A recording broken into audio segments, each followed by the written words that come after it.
নমস্কার বন্ধুরা, কেমন আছেন আপনারা সবাই? আশা করি ভালো আছেন। আজকে আমি চলে এলাম আরেকটি নতুন ভিডিও নিয়ে। আপনারা জানেন যে আমার এক্সপ্লোরার সমীরণ চ্যানেলটি মূলত ভ্রমণের চ্যানেল, কিন্তু ভ্রমণের চ্যানেল হলেও এখানে ভ্রমণের ভিডিও ছাড়াও কিন্তু আমি কলকাতার নানা ঐতিহাসিক দ্রষ্টব্যকে আমার ভিডিওর মাধ্যমে আপনাদের সামনে তুলে ধরার চেষ্টা করি এবং সেই দ্রষ্টব্যের পিছনে লুকিয়ে থাকা ইতিহাস এবং চাপা পড়া ইতিহাসকে আপনাদের সামনে উপস্থাপিত করি বিভিন্ন তথ্যের মাধ্যমে আমার সাধ্য অনুযায়ী। আজকেও সেই রকম একটি ঘটনা বা কাহিনী আপনাদের শোনাবো। আজ থেকে 100 বছর আগে সমাজের কুপ্রথা বা কুসংস্কারের শিকার হওয়া একজন মানুষের কথা, তবুও শেষ পর্যন্ত যিনি জয়ী হতে পেরেছিলেন। আজকের দিনে দাঁড়িয়ে অর্থাৎ 2025 সালে দাঁড়িয়ে আজ থেকে 100 বছর আগে যে সমাজে এই ধরনের কুপ্রথা বা কুসংস্কার ছিল সেগুলো ভাবতেই যেন কেমন লাগে। তবু আজকের এই ভিডিওতে পুরো ঘটনাটা আপনাদের শোনাতে পারিনি, বাদ বাকি ঘটনাটা আপনাদের শোনাবো পরবর্তী ভিডিওতে অর্থাৎ আগামীকালের ভিডিওতে। তার জন্য বন্ধুরা আপনাদের একটু অপেক্ষা করতে হবে আর আজকের ভিডিওটা পুরো দেখতে হবে, না হলে কিন্তু অনেক তথ্য আপনারা মিস করে যেতে পারেন। চলুন তাহলে আজকের মূল ভিডিওতে আমরা ফিরে যাই।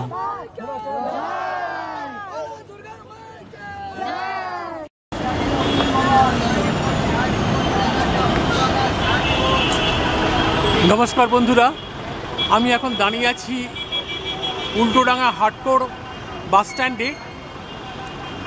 আপনারা পর্দায় উল্টোডাঙ্গা রোডের ওপর ফ্লাইওভারটি দেখতে পাচ্ছেন, আর সামনে দিয়ে প্রচুর গাড়ি যাচ্ছে। নানা কারণে এই উল্টোডাঙ্গা হাটকো বাস স্ট্যান্ডটি বা উল্টোডাঙ্গা এলাকাটি অত্যন্ত গুরুত্বপূর্ণ সাধারণ মানুষের কাছে, যারা নিত্যযাত্রী, যারা অফিস যাত্রী বা যারা বিভিন্ন প্রয়োজনে এখান থেকে সল্টলেক বা সেক্টর 5-এ যান। এছাড়াও অন্যান্য আরও অনেক জায়গায় যাওয়া যায়, সব বিস্তারিত বলছি। এই অঞ্চলটি অত্যন্ত গুরুত্বপূর্ণ। কাছেই রয়েছে উল্টোডাঙ্গা স্টেশন। মেন লাইন বা বনগাঁ লাইন থেকে যারা আসেন সেই সমস্ত ট্রেনে তারা উল্টোডাঙ্গা নেমে একটু হেঁটে এখানে চলে আসেন। এখান থেকে অটো টোটো ধরে যারা চলে যান সল্টলেকে এবং সেক্টর 5-এ। এই যে বাঁদিকে যে রাস্তাটা দেখছেন, এই রাস্তাটা সোজা কাকুরগাছি হয়ে বেলেঘাটে চলে গেছে, আর রাস্তাটা খানিকটা গিয়ে বাঁদিকে বাঁক নিয়েছে, গিয়ে খানিকটা গিয়েই আবার দুটো ভাগে ভাগ হয়ে গেছে। একটা ভাগ চলে গেছে ইএম বাইপাস নামে সোজা কাদাপাড়া, চিংড়িঘাটা, সায়েন্স সিটি হয়ে গড়িয়া পর্যন্ত, আর বাঁদিকে যে রাস্তাটি গেছে সেটি সল্টলেকের ভেতর ঢুকে গেছে, সেটি চলে গেছে সল্টলেকের বিভিন্ন জায়গায় এবং সেক্টর 5-এ। সুতরাং বুঝতেই পারছেন যে এই রাস্তাটি কতটা গুরুত্বপূর্ণ। আরেকটা কথা বলি যে বাইপাস থেকে সায়েন্স সিটির কাছে আরেকটি রাস্তা কিন্তু মালঞ্চ চলে যাওয়া যায় বাসন্তী হাইওয়ে দিয়ে। এখান থেকেও সে সমস্ত বাস আছে, এখান থেকে বাসে করে, অটো করে, টোটো করে মানুষেরা সল্টলেক, সেক্টর 5, বাইপাস, গড়িয়া বা বাসন্তীতে বা মালঞ্চে চলে যান। আবার উল্টোডাঙ্গা থেকে অটো টোটো করে নর্থ ক্যালকাটা বা সেন্ট্রাল ক্যালকাটার বিভিন্ন জায়গায় যাওয়া যায়। তাই আর এই রাস্তাটা সোজা চলে গেছে ভিআইপি রোড বা নজরুল ইসলাম এভিনিউ সোজা এয়ারপোর্টের দিকে। সেখান থেকেও বাসে করে বিভিন্ন মানুষ এখানে আসেন, এসে তাদের বিভিন্ন জায়গায় চলে যান। বা এই অঞ্চলটি আরেকটি গুরুত্বপূর্ণ, যেটি আগের ভিডিওতে বলা হয়নি, যে এই বনগাঁ লাইনে এবং মেন লাইনে কিন্তু প্রচুর সবজি বিক্রেতা, ফুল বিক্রেতা এবং ফল বিক্রেতারা তারা ট্রেনে করে এসে উল্টোডাঙ্গায় নেমে এখানে বিভিন্ন জায়গায় তারা দোকান করেন, ব্যবসা করেন, তাদের জীবিকা নির্বাহ করেন। প্রচুর মানুষ আসেন, তাদের সংখ্যাও কিন্তু অনেক বেশি। শুধুমাত্র যে নিত্যযাত্রী, অফিস যাত্রী বা সরকারি বেসরকারি অফিসে কাজের জন্য যে এখানে মানুষেরা আসেন তাই নয়, প্রচুর ব্যবসায়ী মানুষ যারা ফুটপাতে ফুল বিক্রি করেন, ফল বিক্রি করেন, সবজি বিক্রি করেন, তারাও কিন্তু মেন লাইনে বা বনগাঁ লাইনে ট্রেন ধরে এই উল্টোডাঙ্গা স্টেশনে নেমে তারা এইখানকার বিভিন্ন বাজারে বা এই রাস্তার উল্টোডাঙ্গা মেন রোডের দুপাশে তারা ব্যবসা করেন, দোকান করেন বা এবং সেই দোকান করে তারা তাদের জীবিকা নির্বাহ করেন। আবার উল্টোডাঙ্গা স্টেশনে ট্রেন থেকে নামা মানুষজন এবং বিভিন্ন জায়গা থেকে আসা মানুষজন এই উল্টোডাঙ্গার মোড়ে এসে বাস ধরে বা অটো ধরে তারা চলে যান বাগুইহাটি, কেষ্টপুর বা এয়ারপোর্ট 1 নম্বর গেটের দিকে বা আরো অনেক দূরে। সুতরাং বুঝতেই পারছেন যে এই অঞ্চলটা কতখানি গুরুত্বপূর্ণ অঞ্চল। বলা যেতে পারে শিয়ালদা লাইনে, শিয়ালদা স্টেশনের পরেই এই উল্টোডাঙ্গা স্টেশন বা উল্টোডাঙ্গা স্টেশনের এই অঞ্চলটি অত্যন্ত গুরুত্বপূর্ণ একটি অঞ্চল। আমি আমার সাধ্যমতো এই জায়গাটার গুরুত্ব আপনাদের সামনে তুলে ধরার চেষ্টা করলাম। আর আজকের যে গন্তব্য, সেই গন্তব্য সম্পর্কে আমি পরে বলছি কেন আজকে আমি উল্টোডাঙ্গা অঞ্চলে এসেছি। আপনারা জানেন যে আমার চ্যানেলে কলকাতার বিভিন্ন ঐতিহাসিক এবং গুরুত্বপূর্ণ দ্রষ্টব্যকে আপনাদের সামনে তুলে ধরি এবং তার পিছনে যে লুকিয়ে থাকা ইতিহাস এবং চাপা পড়ে যাওয়া ইতিহাস, সেই ইতিহাসটাকে আপনাদের সামনে তুলে ধরার চেষ্টা করি। আবার এখানে কিন্তু শ্যামবাজার থেকে বা শিয়ালদা থেকে অনেক বাস এখানে আসে, আবার এখান থেকে অনেক বাস শ্যামবাজার দিকে যায়। সুতরাং নানা কারণে এই অঞ্চলটি অত্যন্ত গুরুত্বপূর্ণ বিভিন্ন মানুষের কাছে। এবার আমরা মূল গন্তব্যের দিকে যাব। আপনারা দেখুন কত বাস, কত মানুষজন এখানে দাঁড়িয়ে আছেন। এখানে কত মানুষ দাঁড়িয়ে আছেন তাদের নির্দিষ্ট বাসে ওঠার জন্য। একের পর এক ভিআইপি রোড দিয়ে বা উল্টোডাঙ্গা রেল ব্রিজের নিচ দিয়ে শ্যামবাজার বা শিয়ালদা থেকে বিভিন্ন বাস এখানে আসছে এবং এখান থেকে যাত্রী নিয়ে তারা চলে যাচ্ছে তাদের গন্তব্যে। প্রচুর মানুষ এখানে আসছেন, দাঁড়িয়ে থাকছেন বাস ধরার জন্য, আপনারা দেখছেন। আর একটু এগিয়ে গেলেই পড়বে অটো স্ট্যান্ড, যে অটো করে আপনি চলে যেতে পারবেন সল্টলেকের বিভিন্ন জায়গায়। আজকের ভিডিওতে আপনাদের যে কাহিনীটি শোনাবো সেই কাহিনীটি আজ থেকে প্রায় 100 বছরেরও বেশি আগের কথা। আপনারা জানেন যে 1891 সালে মারা যান বিদ্যাসাগর মহাশয় এবং 1833 সালে মারা যান রাজা রামমোহন রায়। তারা দুজনেই ছিলেন সমাজ সংস্কারক। তারা দুজনেই সারা জীবন অক্লান্ত পরিশ্রম করে গেছেন সমাজের নানা কুপ্রথা এবং কুসংস্কার দূর করার জন্য। সেই জন্য তাদের সেই সময় নানা সামাজিক প্রতিবন্ধকতার মুখোমুখি হতে হয়েছিল। কিন্তু তারা দুজনে চলে যাওয়ার পরেও কিন্তু সমাজে কিছু কিছু কুপ্রথা এবং কুসংস্কার যে ছিল তার প্রমাণ আজকের গল্পে আপনাদের শোনাবো। যে একটি মানুষ তার সদিচ্ছা থাকা সত্ত্বেও শুধুমাত্র নিচু জাতের হওয়ার কারণে তাকে সামাজিকভাবে নানা পদে তাকে বিপদে পড়তে হয়েছিল, নানা প্রতিকূলতার সম্মুখীন হতে হয়েছিল। সর্বশেষ তিনি কিন্তু জয়ী হতে পেরেছিলেন। সেই কাহিনী আপনাদের আজকে শোনাবো। উল্টোডাঙ্গা রোডের ওপর অবস্থিত ফ্লাইওভার থেকে আপনাদের বিভিন্ন রাস্তা দেখানোর চেষ্টা করছি। আপনারা পর্দায় যে রাস্তাটি দেখছেন অত্যন্ত যানবহুল এই রাস্তাটি ভিআইপি রোড। এটি সোজা চলে গেছে 1 নম্বর এয়ারপোর্ট গেট হয়ে নানা জায়গায়। এটি ভিআইপি রোড, বর্তমান নাম নজরুল ইসলাম এভিনিউ। আর এই যে রাস্তাটা দেখছেন এটি চলে গেছে উল্টোডাঙ্গা রেল ব্রিজের তলা দিয়ে সোজা খান্না সিনেমা হলের কাছে। উত্তর কলকাতার একটা গুরুত্বপূর্ণ অঞ্চল।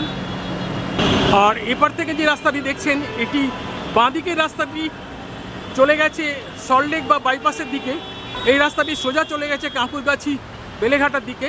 সেখান থেকেও দেখুন অনেক বাস আসছে, বা সল্টলেক বাইপাস থেকে প্রচুর বাস এখানে আসে। এই যে রাস্তাটি দেখছেন এই রাস্তাটি সোজা চলে গেছে উল্টোডাঙ্গা রেল ব্রিজের তলা দিয়ে খান্না সিনেমা হল অবধি, যেটি কলকাতা নর্থ কলকাতার একটা অন্যতম জায়গা বা উল্লেখযোগ্য জায়গা। আপনাদের উল্টোডাঙ্গা রোডের ওপর অবস্থিত ফ্লাইওভারের ওপর থেকে আপনাদের বিভিন্ন রাস্তা দেখানোর চেষ্টা করছি। আপনারা দেখছেন যে কতখানি যানবাহন। এখন সকাল প্রায় 10:30 বাজে, অফিস টাইম চলছে প্রায় বলতে গেলে। সেই জন্য এখানে প্রচুর ভিড়, প্রচুর মানুষের যাতায়াত। আপনারা পর্দায় যে রাস্তাটি দেখছেন এই রাস্তাটি চলে গেছে উল্টোডাঙ্গা রেল ব্রিজের নিচ দিয়ে সোজা খান্না সিনেমা পর্যন্ত। আপনারা প্রচুর অটো দেখছেন এখানে দাঁড়িয়ে আছে। এই অটোগুলো যাবে বাইপাস ধরে বাগুইহাটি বা ওইসব অঞ্চলে। আর বাঁদিকে যে অটোগুলো দেখতে পাচ্ছেন রাস্তার ডিভাইডারের বাঁদিকে, এই দেখুন ডিভাইডারের বাঁদিকের অটো, যে অটোগুলো সোজা চলে যায় খান্না সিনেমা হল, হাতিবাগান, শোভাবাজার, আহিটলা প্রভৃতি জায়গায়। আপনারা দেখছেন, আপনারা পর্দায় দেখতে পাচ্ছেন বিধাননগর রোড। ইংরেজি, বাংলা, হিন্দিতে লেখা রয়েছে। এখানে উল্টোডাঙ্গা স্টেশন, আর এটা হচ্ছে উল্টোডাঙ্গা রেল ব্রিজ। যার নিচ দিয়ে দুটি রাস্তা চলে গেছে, একটা আপ এবং একটা ডাউন। এই যে অটোগুলো দেখছেন এই অটোগুলো সোজা রেল ব্রিজের তলা দিয়ে চলে গেছে খান্না, হাতিবাগান, সোহাবাজার, আহিরিটোলা, বিকেপাল প্রভৃতি জায়গায়। আর এখানে এই যে গাড়িগুলো আসছে বা অটোগুলো আসছে দেখতে পাচ্ছেন, এই উল্টোডাঙ্গা মোড় থেকে বিভিন্ন গাড়ি অটো এই রাস্তায় আসছে, এসে তাদের গন্তব্যে চলে যাচ্ছে। আর এই উল্টোডাঙ্গা স্টেশনটি কতখানি গুরুত্বপূর্ণ আমি আপনাদের আগেই বলেছি। এবার আপনাদের এই রেল ব্রিজটি দেখাচ্ছি, যে রেল ব্রিজের তলা দিয়ে বিভিন্ন গাড়ির যাতায়াত সারাদিন ধরে। এখন অফিস টাইম, তাই গাড়ির সংখ্যা একটু বেশি, তবে অন্য সময়েও কিন্তু গাড়ির সংখ্যা খুব একটা কম থাকে না। আপনারা পর্দায় দেখতে পাচ্ছেন উল্টোডাঙ্গা স্টেশন থেকে প্রচুর মানুষজন নেমে বাইরে বেরিয়ে এসে এখান থেকে তারা চলে যাচ্ছেন উল্টোডাঙ্গা হাটকোর মোড়ের দিকে। সেখান থেকে তারা বিভিন্ন যানবাহন ধরে তারা তাদের গন্তব্যে চলে যাবেন। চলুন আমরা একটু উল্টোডাঙ্গা রেল ব্রিজের তলা দিয়ে ওদিকে যাবার চেষ্টা করি। চলুন আজকে আমরা আমাদের গন্তব্যের দিকে এগিয়ে যাই। আমি এখন দাঁড়িয়ে আছি আমার আজকের গন্তব্য উল্টোডাঙ্গার কাছে মুচি বাজারের সামনে। আপনারা পর্দায় দেখতে পাচ্ছেন বিভিন্ন দোকান রয়েছে বাইরের দিকে, ফুটপাতের দিকে। সেই সমস্ত দোকানগুলো আপনাদের দেখানোর চেষ্টা করছি। আর বাজারের ভেতরে ঢুকবো, আর এই বাজারের ইতিহাসটা আপনাদের বলার চেষ্টা করব পরবর্তী ভিডিওতে ভয়েস ওভারের মাধ্যমে। আগে দোকানঘরগুলো, বাইরের দোকানঘরগুলো আপনাদের দেখিয়ে নিই। এই যে রাস্তাটি এসছে, রাস্তাটি পাড়ার ভেতর দিকে চলে গেছে এবং সোজা চলে গেছে উল্টোডাঙ্গা খালপাড় যেটা বলে, সেইখান খালপাড় দিয়ে পুরো শ্যামবাজারের দিকে যাওয়া যায় সেই রাস্তা দিয়ে। আর এই যে রাস্তাটা দেখছেন, এই যে রাস্তাটা, এই যে বাস যাচ্ছে, এই বাসগুলো আসছে খান্না মোড় থেকে। আমি এবার মুচি বাজারের ভেতরে ঢুকবো।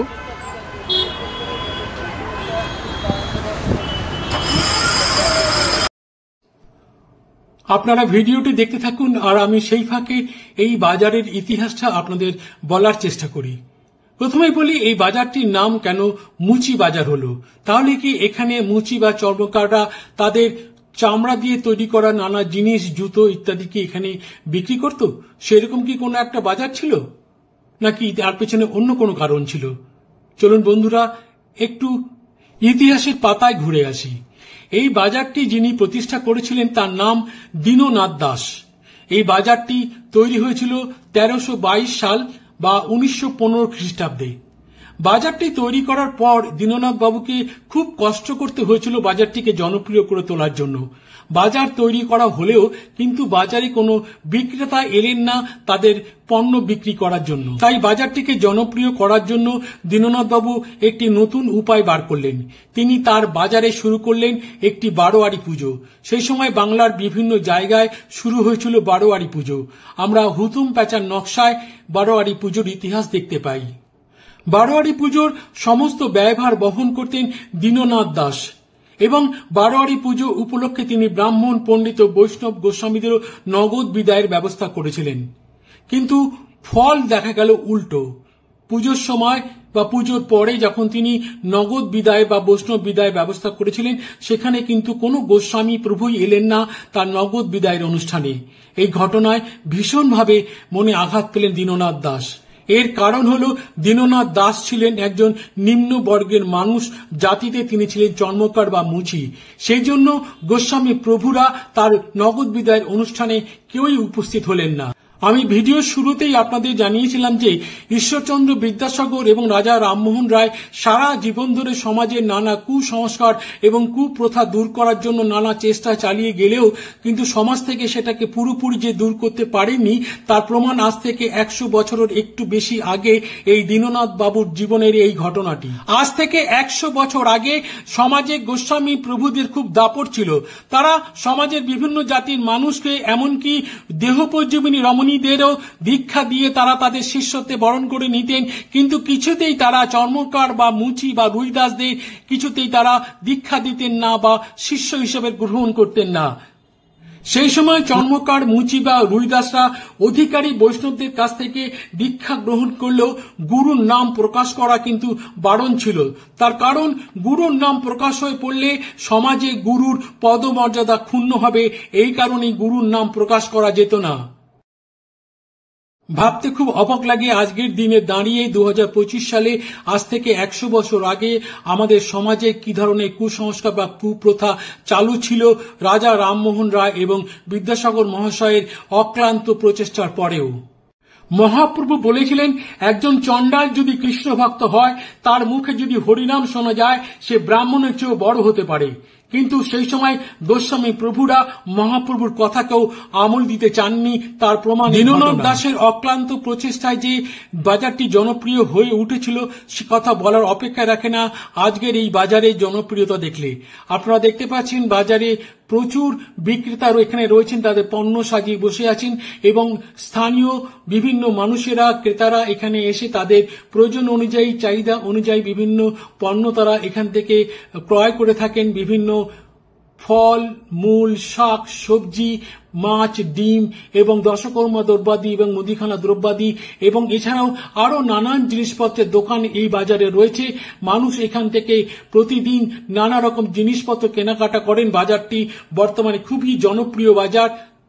আপনারা দেখছেন বাজারের ভেতরে আমি ঢুকে বিভিন্ন অলিগলিতে ঘুরে বেড়াচ্ছি। এখানে দেখছেন একজন ফুল বিক্রেতা ফুল বিক্রি করছেন এবং তার সঙ্গে আরো আনুষঙ্গিক জিনিসপত্র তার পেছনে শোকেসে সাজানো রয়েছে। একজন মানুষ তার সামনে দাঁড়িয়ে ফুল কিনছেন। এদিকে রয়েছে দশকর্মার দোকান, এখানেও নানা জিনিসপত্র সাজানো রয়েছে। এখানে দেখুন কলা গাছ, কলা এবং ফলমূল বিক্রি হচ্ছে, পুজোর সামগ্রী।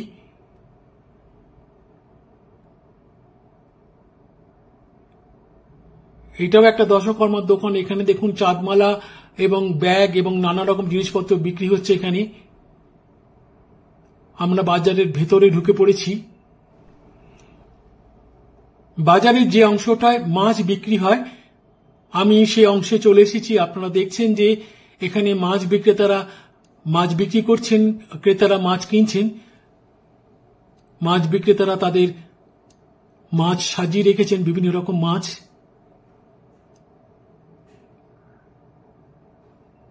আমি একজন মাছ বিক্রেতার সঙ্গে একটু কথা বলে নিই। এই দেখুন এখানে চিংড়ি মাছের খোসা ছাড়ানো হচ্ছে। এটা বোধহয় কোনো অনুষ্ঠান বাড়ির অর্ডার আছে, তাই তো? বিয়ে বাড়ির অর্ডার আছে। আচ্ছা, আপনারা কতদিন ধরে এইখানে ব্যবসা করছেন? আপনি তো বেশ বয়স্ক মানুষ মনে হচ্ছে, তবু মোটামুটি কতদিন? 22 বছর, 22-24 বছর। কত বছর বললেন? 22 বছর, 24 বছর। 22-24 বছর, তাও খুব একটা নয়। 22-24 বছর, কারণ এই বাজারটার বয়স কিন্তু 100 বছরেরও বেশি। 100 বছর পার হয়ে গেছে। 100 বছর পার হয়ে গেছে। কিন্তু যাই হোক, আপনারা দেখুন ওইখানে চিংড়ি মাছগুলো স্তূপ করে রাখা আছে, সেগুলো ছাড়িয়ে মাছগুলো ছাড়িয়ে এখানে রাখা হচ্ছে। এগুলো চলে যাবে বিয়ে বাড়ির অনুষ্ঠানে। আপনারা দেখুন এখানে নানা রকম সবজি বিক্রি হচ্ছে, টাটকা সবজি। এখানে এঁচড়ও রয়েছে। একজন সবজি বিক্রেতার সঙ্গে একটু কথা বলে নিই। নমস্কার, আমি মুচিবাজার ভেতরে একজন বয়স্ক সিনিয়র ব্যবসায়ীকে পেয়ে গেছি। দাদা, আপনার নামটা একটু বলবেন? আমার নাম সেন্টু সাহা। সেন্টু সাহা। আপনি কতদিন এই বাজারে ব্যবসা করছেন? 40 বছর। 40 বছর ধরে আপনি সবজি বিক্রি করেন? ঠিক আছে, আপনাকে অসংখ্য ধন্যবাদ, ভালো থাকবেন। আজকের দিনে এই 2025 সালে দাঁড়িয়ে আজ থেকে 100 বছর আগে দীননাথ দাস বাবুর জীবনে ঘটে যাওয়া ঘটনাটাকে শুনলে সত্যি মনটা খুব খারাপ হয়ে যায়। তবে এই 100 বছরে মানুষ অনেক পাল্টে গেছে, মানুষ শিক্ষিত হয়েছে, সচেতন হয়েছে এবং শিক্ষার আলোকে মানুষ সমাজ থেকে নানা কুপ্রথা দূর করতে পেরেছে এবং নানা কুসংস্কার মুক্ত হতে পেরেছে। মানুষ এখন বলতে পারে যে সবার ওপরে মানুষ সত্য, তাহার ওপরে নাই। এই মুচি বাজারে কিন্তু কোনো নামাঙ্কিত কোনো বোর্ড আমার চোখে পড়লো না যে এটি মুচি বাজার। শুধুমাত্র এই দোকানের বোর্ডটাতে দেখতে পাচ্ছি এখানে মুচি বাজার কথাটি লেখা রয়েছে। এই দোকানটি মুচি বাজারের বাইরের দিকের অংশ, রাস্তার দিকে। এখানে বাংলা এবং ইংরেজি বোর্ডে লেখা রয়েছে মুচি বাজার। আপনাদের সেই লেখাটি বা সেই লেখা বোর্ডটি আপনাদের দেখানোর চেষ্টা করছি। আপনারা দেখছেন মুচি বাজার কথাটি লেখা রয়েছে এখানে, উল্টোডাঙ্গা মেন রোড, ব্র্যাকেটে মুচি বাজার, কলকাতা। এবারে আপনাদের বলি যে এই বাজারটির নাম কেন মুচি বাজার হলো। আসলে এই বাজারটি যিনি প্রতিষ্ঠা করেছিলেন দীননাথ দাস, যার কথা আপনাদের আগেই বলেছি, তিনি জাতিতে ছিলেন মুচি, সেই জন্যই এই বাজারটির নাম হয়ে যায় মুচি বাজার। কিন্তু এই বাজারটির অফিসিয়াল নাম কি রাধা গোবিন্দ জিওর নতুন বাজার। এই বাজারটির অফিসিয়াল নাম রাধা গোবিন্দ জিওর নতুন বাজার কেন হলো তার পিছনেও কিন্তু অনেক ঘটনা আছে, বলছি সেসব ঘটনা। এই বাজার যখন তৈরি হয় সেই সময় তিনি একটি রাধা গোবিন্দ জিউর মন্দির তৈরি করতে চেয়েছিলেন রাজকৃষ্ণ স্ট্রিটে, আজকের খান্না সিনেমা হলের কাছে। কিন্তু সেই মন্দির তৈরি করা বা বিগ্রহ প্রতিষ্ঠা করা নিয়েও একটি জলঘোলা হয়েছিল। বলবো সেসব বিস্তারিত ঘটনা যখন আপনাদের মন্দিরটি দেখাবো। এখানে শুধু একটু বলে রাখি যে মন্দির তৈরি এবং বিগ্রহ প্রতিষ্ঠা নিয়ে কিন্তু একটি সভা হয়েছিল। সেই সভায় সমাজের গণ্যমান্য ব্যক্তিরা ছাড়াও ছিলেন গোস্বামী প্রভুরা। তারাই নির্দেশ দিয়েছিলেন যে এই বাজারটির নাম রাখতে হবে রাধা গোবিন্দ জিউর নাম। আরো অনেক সিদ্ধান্ত নেওয়া হয়েছিল এবং দীননাথ দাসকে অনেক নির্দেশ দেওয়া হয়েছিল। বলবো সেসব কথা এবং বলবো সেই সভায় কারা কারা উপস্থিত ছিলেন তাদের নামও। তবে আজকের ভিডিওতে আর বিস্তারিত বলতে পারছি না, কারণ ভিডিওটি অলরেডি অনেক লম্বা হয়ে গেছে। এখানে ভিডিওটি শেষ করতে বাধ্য হচ্ছি।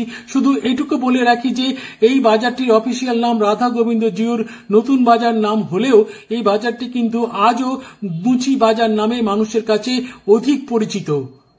বন্ধুরা, আজকের ভিডিও তাহলে এখানেই শেষ করছি। সবাই খুব ভালো থাকবেন, সুস্থ থাকবেন এবং আনন্দ থাকবেন। এই ভিডিওর পরবর্তী অংশ অর্থাৎ সেই রাধা গোবিন্দ জিউর মন্দিরের কথা যেটা বলেছি, যে খান্না সিনেমা হলের কাছে রাজকৃষ্ণ স্ট্রিটে যে মন্দিরটি রয়েছে, সেই মন্দিরটি তৈরির ইতিহাস, সেই মন্দিরটি তৈরি নিয়ে নানা যে জলঘোলা হয়েছিল সেই সময় সমাজে, তার কথাও আপনাদের আগামীকালের ভিডিওতে বিস্তারিত বলবো। তার জন্য আপনাদের একটা দিন অপেক্ষা করতে হবে বন্ধুরা। সেই সাথে দীননাথ দাসের জীবনের নানা কাহিনীও আপনাদের শোনাবো।